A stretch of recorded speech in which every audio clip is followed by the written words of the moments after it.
Hello guys, सच बताऊं तो एआईएसएसएम जैसे पेपर में एग्जामिशन लाना इतना आसान काम नहीं होता है। टू बी ऑनेस्ट, जब हमने पढ़ाना शुरू किया था तो हर कोई कहता था जैसे 50, 55, 60, अरे 60 आ गए सर, 60 आ गए, 55 आ गए सर, 58 आ गए।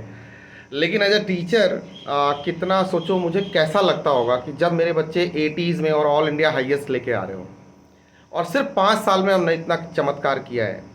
और हमने जब नारा दिया था आपकी बार 70 पार, तो बड़ा मजाक उड़ता था कि 70 ना बट रहे हैं ना, या ऐसे में 70 70 आ जाएंगे, ऐਵੇਂ ही आ जाएंगे 70। अरे क्यों नहीं आएंगे?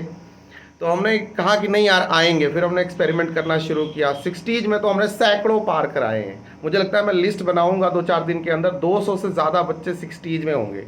100% होंगे। गारंटी दे सकता हूँ इस बात की। जितने रिजल्ट मैंने शेयर कर दिए टेलीग्राम पे, वही 70-80 हैं अब तक। तो उसके बाद तो सैकड़ों रिजल्ट आए जो मैंने स्कैन ही नहीं किए। 70s में कम से कम 30 से ज़्यादा बच्चे हैं। अभी भी थोड़ी देर पहले एक बच्चे का आया है 70 में, जल्दी आपसे शेयर करूंगा।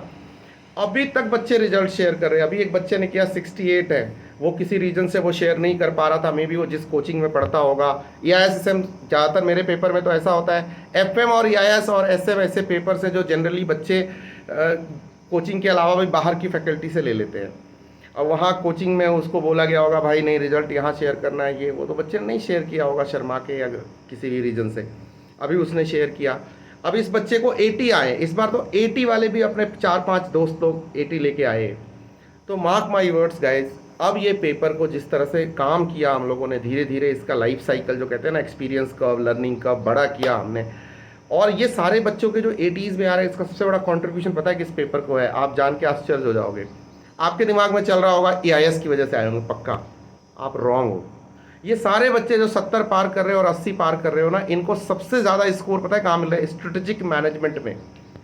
जबकि लोग कहते हैं कि EIS में मार्क्स ज़्यादा मिलते हैं और SM में कम मिलते हैं, जबकि बच्चों को भारी लगता है EIS और SM आसान लगता है। लेकिन पता है ICI की जो मार्किंग पैटर्न है, उसमें स्ट्रेटेजिक मैनेजमेंट में नंबर कम आते हैं, एवरेज नंबर आते हैं 20-25, जाते जाते 30 तक जाते जाते बंदा एकदम अक जाता है बिल्कुल।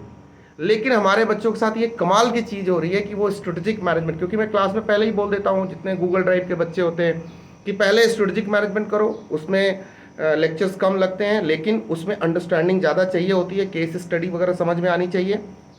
आपको कॉन्सेप्ट रटने नहीं है, आपको कॉन्सेप्ट समझने हैं। तो उसके लेक्चर्स पहले लगा लो, सो दैट कि जब रिवाइज करोगे तो तुम्हारी मेच्योरिटी बढ़ती जाएगी, और एग्जाम में जब केस बेस्ड प्रैक्टिकल क्वेश्चन आएंगे तो यूं हिट करोगे, गलती के चांसेस ही नहीं है। MCQ में तो पूरी मेच्योरिटी चाहिए होती है। इसका ये नतीजा हुआ कि वो ना SM पहले ही पकड़ लेते हैं, और EIS में पता है कि स्ट्रेट काम करना है, रटा मारना है।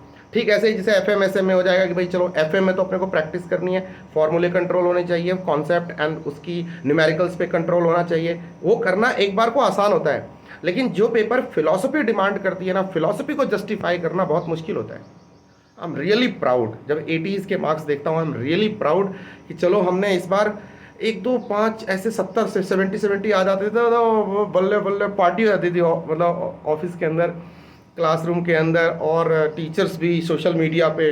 अब तो ऐसे 30-32-70 प्लस आ गए, ऐसा लग रहा है कि बस ये तो बस रोज़ की बात है, बस यूं ही 70 प्लस आ रहे नहीं।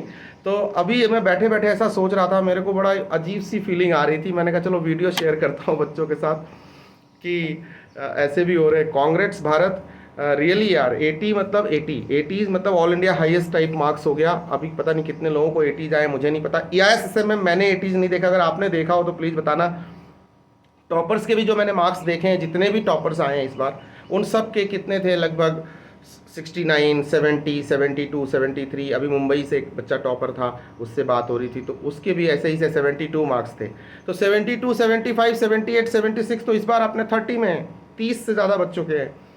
सो I hope we are doing good. अच्छा, मैं कोचिंग्स में नहीं पढ़ाता, मैं इंडिविजुअल हूँ, तो मैं अकेला एक पेपर पढ़ाता हूँ।